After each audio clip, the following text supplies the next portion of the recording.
मुख्यमंत्री पुष्कर सिंह धामी ने आज हरिद्वार के कनखल स्थित दक्षेश्वर महादेव मंदिर में साधु संतों के साथ रुद्राभिषेक हवन और पूजन किया। साथ ही सीएम ने प्रदेश की सुख समृद्धि की कामना की। इस अवसर पर सीएम ने कहा कि वे ये कामना करने आए हैं कि 2027 का कुंभ मेला दिव्य, भव्य और सुरक्षित हो, जिसके लिए आवश्यक कदम उठाए जा रहे हैं। साथ ही मुख्यमंत्री ने भाजपा के नए राष्ट्रीय अध्यक्ष नितिन को बधाई दी और विश्वास जताया कि उनके नेतृत्व में पार्टी और मजबूत होगी।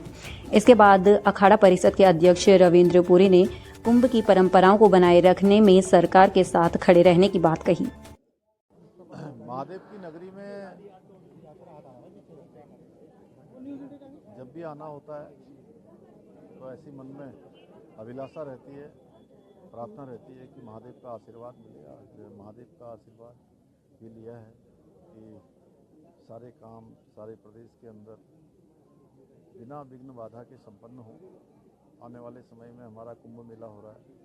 कुंभ मेला की भी सारी तैयारियां निर्विघ्न रूप से पूरी हों। सभी पूज्य साधु संतों का भी, पूज्य महात्माओं का भी आशीर्वाद लिया है हम सब मिलकर 2027 में। सभी पूज्य संतों के आशीर्वाद से, यहाँ के जनता के समर्थन से हमारा शासन प्रशासन सभी लोग मिलकर कुंभ मेले का आयोजन बहुत अच्छा करेंगे, दिव्य रूप से करेंगे, भव्य रूप से करेंगे। और ये हमारे लिए एक बड़ा अवसर है जब पूरे देश और दुनिया के अंदर हमारे राज्य का, हरिद्वार का, कुंभ नगरी का पहले से ही बहुत बड़ा स्थान है। उस स्थान को और विस्तार देने का और लोगों को अच्छे तरीके से यहाँ पर एक आने पर अच्छा महसूस हो, उनको सबकी यात्रा अच्छी हो, सुरक्षित हो, उसके लिए हम लोग काम कर रहे हैं। सर, राष्ट्रीय अध्यक्ष जी का नए राष्ट्रीय अध्यक्ष मैं भारतीय जनता पार्टी के नए कार्यकारी राष्ट्रीय अध्यक्ष के रूप में श्री नितिन नवीन जी आए हैं और निश्चित रूप से उनके बनने से नौजवानों में, युवाओं में बहुत एक जोश है। लंबा कालखंड उन्होंने बाल्यकाल से ही युवा मोर्चा में, भारतीय जनता पार्टी में नौजवान युवाओं के बीच में लगाया है। निश्चित रूप से पार्टी को बहुत मजबूती मिलेगी। हमारे प्रधानमंत्री आदरणीय नरेंद्र मोदी जी के नेतृत्व में हमारा देश तेज गति से आगे बढ़ेगा। उसमें हमारी पार्टी, जो आज विश्व की सबसे बड़ी पार्टी है, वो बहुत बड़ा योगदान हमेशा से करती आई, आगे भी बहुत बड़ा योगदान देगी। मैं नितिन नवीन जी को बहुत अपनी ओर से बधाई देता हूँ, शुभकामनाएं देता हूँ। उत्तराखंड में शीतलहर जारी है और ठंड लंबे समय तक रहने की संभावनाएं हैं। इस स्थिति से निपटने के लिए आपदा प्रबंधन सचिव विनोद कुमार सुमन ने सभी जिले के अधिकारियों के साथ बैठक की और विस्तृत निर्देश जारी किए हैं। बता दें 27 दिसंबर को एक विशेष कार्यशैली का भी आयोजन किया जाएगा। विभाग ने बर्फबारी की संभावनाओं वाले क्षेत्र में अनावश्यक उपकरण, मशीनरी और जनशक्ति की व्यवस्था सुनिश्चित करने को कहा है। आगे सचिव ने बताया कि बर्फबारी की संभावनाओं वाले क्षेत्र में सभी व्यवस्थाएं अभी सुचारू हैं और राज्य सरकार नागरिकों की सुरक्षा सुनिश्चित करने के लिए पूरी तरह मुस्तैद है। ठंडी पड़ रही है और आईएमडी ने ये बताया है कि इस बार सर्दी लंबे समय तक रहेगी, स्पान थोड़ा सा बढ़ जाएगा उसका।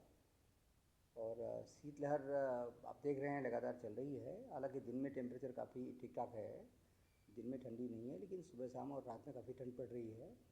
इसके लिए हम लोगों ने बैठक की है, जनपदों के साथ में तैयारी के लिए निर्देश दिए हैं, लिखित में भी निर्देश दिए गए हैं। इसके अलावा इसी बात को लेकर हम लोग 27 दिसंबर को एक वर्कशॉप भी आयोजित कर रहे हैं, जिसमें जनपद के अधिकारीगण और विभागों के अधिकारीगण प्रतिभाग करेंगे। इसके अलावा हम लोग जहाँ जहाँ बर्फ़ पड़ने की संभावना है, वहाँ किस प्रकार के उपकरणों की आवश्यकता होगी, किस प्रकार से मैन पावर की आवश्यकता होगी, उसको व्यवस्था बनाए रखने के लिए कहा है। मशीनरी, मैन पावर, लेबर सब रहें। जहाँ पे पाला पड़ता है वहाँ पर साइन बोर्ड लगाने के लिए, साइनेजेस लगाने के लिए कहा गया है। और जहाँ ज़्यादा पाला है वहाँ पे चूना वगैरह छिड़काव करने के लिए, नमक छिड़काव करने के लिए भी कहा गया है, ताकि दुर्घटना से बचा जा सके।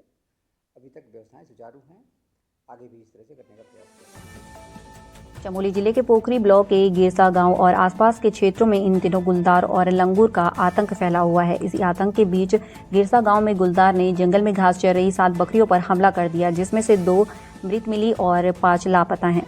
इसके अलावा झिलोटी गांव के मस्टगांव तोक में गुलदार ने दिन दहाड़े एक बछड़े को भी मार डाला। जंगली जानवरों के बढ़ते हमले की सूचना पर केदारनाथ वन्य जीव प्रभाग की टीम ने मौके का जायजा लिया और पीड़ित व्यक्तियों ने वन विभाग से हुए नुकसान के लिए मुआवजे की मांग की है। साथ ही ग्रामीणों ने इस घटना को रोकने के लिए ठोस कदम उठाने की अपील की है। मतलब जो है कि अचानक गुलदार ने हमला कर दिया, कुछ बकरी जंगल की ओर भागी, कुछ बकरी मेरे ओर भागे। मैंने जो है कि उनको घर ले गया। हम अचानक मेरे हो सकता है कि वो मेरे पे भी हमला कर देता। इन गुलदारों को कहीं दूसरी जगह ये कहीं पकड़ के छोड़ दिया गया। कितनी बकरियां थी और क्या? मतलब जो 5 बकरी तो अभी लापत है, 2 बकरी जो है कि मृत अवस्था में मिली है। क्या मांग करते हैं आप? मैं ये कह रहा हूँ कि भाई कि हमको भी मुआवजा दिलाया जाए जितने जल्दी भी हो सके। गरीब आदमी है।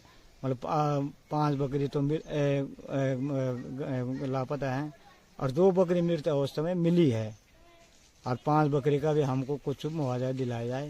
गरीब आदमी हैं, जिसमें हम अपना जीवन भी व्यापक कर पाएंगे। उत्तराखंड में आज मौसम का मिजाज बदल सकता है। मौसम विभाग के अनुसार 3700 मीटर से अधिक ऊंचाई वाले पहाड़ी क्षेत्रों में बर्फबारी होने की संभावनाएं हैं। साथ ही उत्तरकाशी, चमोली और पिथौरागढ़ जिले में कहीं कहीं हल्की बारिश हो सकती है, जिससे ठंड बढ़ेगी।